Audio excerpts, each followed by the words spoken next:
Good morning, buenos dias, fam. It's pretty early. I just got to the office. It's 6 a.m. in the morning. So this video, I wanted to talk about the pros and cons of, being a loan officer or a mortgage originator.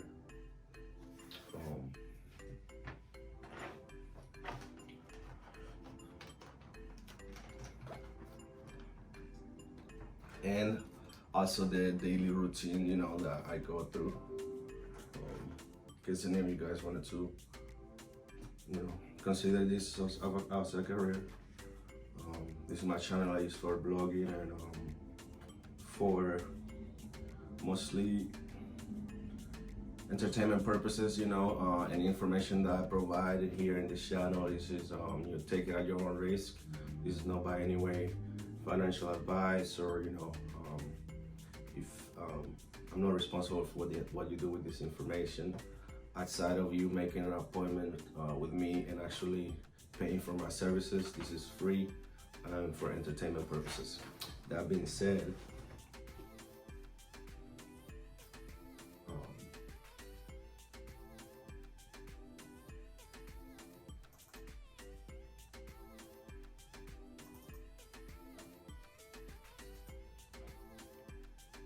so one of the pros is that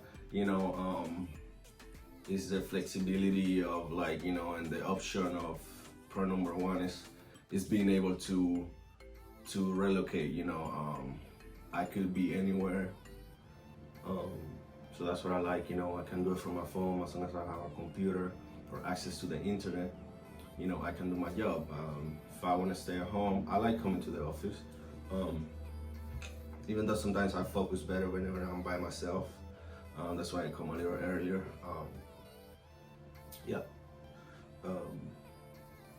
Number two is there's plenty of demand and job opportunity. I guess there is less competition in this side of the industry of real estate, because there's a lot of real estate agents, but there's not that many loan officers, right? And also the test to become a loan officer is way harder than the realtor one. So that's another pro. You have less competition, more room for advance, more demand. So I know there's always gonna be work for me. People are always gonna need houses, job security, good source of income. Number three would be my favorite one actually is just the fact that my income is not capped, especially when you work for a mortgage broker instead of in a salary position, because I'm all commission based, and I can make as much as I want. If you're lazy, you're not gonna make much. If you work hard, you're gonna make a lot. So that's good. So make commission versus hourly, you get paid for as much as you work versus how many hours you put in. It's a difference. So more. Number four is you get to work with fun people, and you get to create long-lasting relationships with borrowers, and so you make a lot of business partners, things like that. And number five, you get to help people achieve and become homeowners, which is a very big deal. And it's a very one of the biggest purchases that a person does in their lifetime, and it's fulfilling, helping people. At the end of the day, people are happy. Whenever you so it's more than just performing a task over and over. You actually have direct impact on people, so you feel like helpful and like contributing to society type of stuff. And six is a flexibility that I get to work, as early as I want or as late as I want. I don't really have to clock in. So that I like that I don't have to be here at a certain time. I just come in if I early. If I need to take care of some errands in the morning, I can do that. When I go to lunch, eat somewhere, I can do that. It's very flexible. So that's another thing. Now the cons. Everything has its pros and cons. Number one is a lot of rules and regulations. That's one of the cons. A lot of hoops that you have to jump through, a lot of laws and loopholes and regulations and things to go abide is hard sometimes. Whenever you think something is good and everything, all of a sudden there is this law, there is a new regulation that you have to adjust to. So it's always changing, always new rules, always. So it's kind of hard to keep up a little bit. Number two is, the exam is pretty tough. That was pretty challenging. I spent a lot of a big amount of time studying for it, and the test is designed to trick you. So that's one of the cons. It's a little, but once you get past that. And number three is like it can be very stressful sometimes. People, deadlines, people calling, people worried, people not doing their job. So it's like being in the center of the hurricane, the eye of the hurricane. You have all this chaos, and you have to be center and kind of make sure that stuff gets done, because at the end of the day, if the appraisal doesn't do the job, they call you like, what's going on. It's always we're responsible, and liable for a lot of this stuff. So you have to always cross your eye and dot your dots, something like that. I forgot what the saying that people talk about, but number four, it's like sometimes it can be long hours. It's gonna be long hours, long days. There is no people sometimes have questions and they will apply in the middle of the night, or they will call you on the weekend, or because you have to kind of adjust to it. So it's not like you can set boundaries, but it's in your best interest to be available at all times, otherwise you're gonna lose business. So it's like you have to kind of be a little more flexible as well. And number five is your income is not steady or predictable. So it's gonna fluctuate with the seasons, depending on on the market conditions can affect your incomes, So it's not it can be up this month, low that month. So that could be a con for some people. But overall, I feel like it's a good career, and I definitely would recommend it to people who are ambitious and go-getters. I definitely don't think it's for everyone, just like but it's for people that you want to help as many people as possible, and it's not easy, but it's not impossible. I think it's there's pros and cons, just like anything else. But I feel like it's a good fit and something that I can apply a lot of the things that I've been working on, like wholesaling or trading or technology and things like that. Well, that being said, so let's talk about the daily routine that I do. Is this gonna be more like a overall average routine, because my routine is flexible. But most of the time, what I do is I get up in the morning, have my protein shakes and my multivitamins. Then I shower, I get ready, take my dog out. Then I hit the gym. Then I come to work, and sometimes I get up, make a video. Depends, maybe do some marketing. Who knows? It depends, but most of the time, the first thing I check is my emails. make sure I answer all those emails and see what's going on. See if anybody sent me any documents and things like that. Then I look at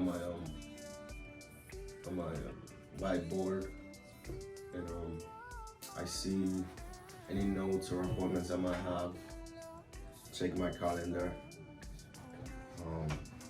You know, look at missed calls, missed text messages, and then I have a few lists.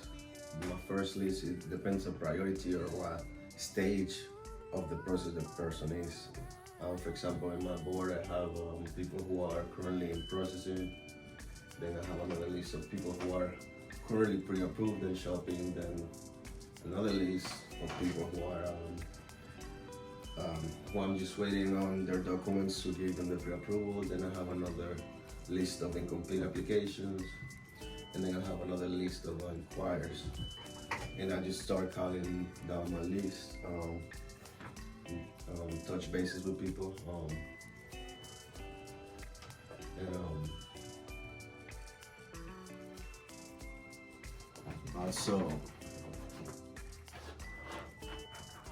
and that's how I spend most of the day. Whenever somebody, there is a stages to this process, right? We have ads, or whenever somebody make an inquiry or click on one of our ads, and they put their information, their email, and how much they want their house, and their details of what they're looking for. Then I reach out to them,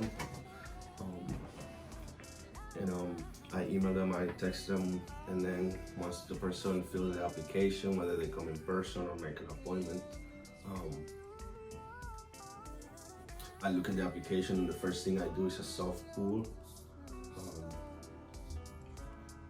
If they completed it and put the information that I need, I do a soft pull. Some people do a hard pull immediately, but we do a soft pull. That way it doesn't hurt their credit. In case they're not qualified or something, some people are very cautious about the credit. So then what I look for is that they cannot have less than 500 credit scores, because I have several lenders I can work with, and they have different requirements. So if somebody has a credit score of 500 or 579, they will require a down payment of 10% down. If their credit score was anything above 580, then you will require 3.5% down as an FHA loan. Unless they were a veteran, would need 0 down, or a USDA loan. Now a lot of people ask me about the 0 down programs and down payment assistance, and those are not based on you being a first-time home buyer. The programs are based on your credit score, right? So to qualify for down payment assistance is like you have to have a 640 and above, which it comes with drawbacks, which I made out a video about it, but let's keep going on the process. Now, once I check out the score, if they have a qualifying score, now I take a deeper look at the credit report, and then whenever we're looking at the debt to income, I look at the debt that is reported on the report. And then the debt is not about the amount of debt, but the debt that we calculate is their monthly payments on those debts. So if you have student loans, we have to take 1% of that amount.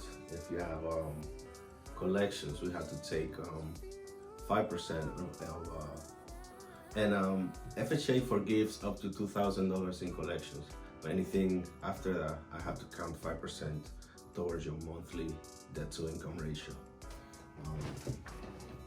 Once I add all the liabilities and debts, I look at the assets, accounts, bank accounts, checkings, stocks, retirement accounts, just to see their, ability to put a down payment or to finance a deal.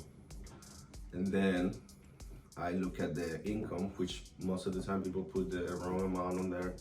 Um, just an estimate, which is understandable. But that's why I always ask people, once I get to this part of the process, which is the income verification, I need to, for the for the period qualification, I look at I ask them to get me a copy of their driver's license to verify their identity, 2 most recent pay stubs, and then 2 years worth of tax returns.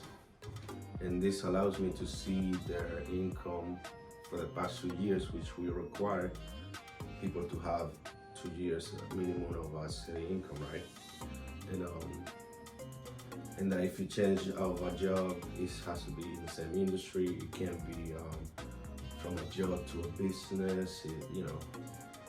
Can be a drastic change, otherwise it's not gonna count. So and we count the gross income, so before taxes, not after taxes. So usually people put, let's say, $2,000 a month, and then when I actually look at their tax return, they turn out to be $2,500 or $3,000, which is a good thing. Once I have verified all those documents, and I go through the AUS, through the Fannie Mae or Freddie Mac, LPA, or DO, just dump underwriter, which is the automated underwriting system to get. And I submit the application on there, and once I get approval eligible, that means they meet all the criteria, and they are, it's like the government gives me the thumbs up. So that's when I issue the pre-approval letter, which is very important, because if you don't have a pre-approval letter, you cannot make an offer on a home, especially in this market. Nobody's gonna, unless you really know the person, and which it's not recommended to do that, because if you put a contract on a home and you don't have it be pre-approved, you might go try to get pre-approved and get denied, and then you have a contract that's not gonna get fulfilled.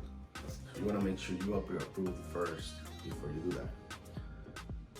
So so once I get to this step of the process, I print the letter, I send them to an email or in person if they want to come pick it up.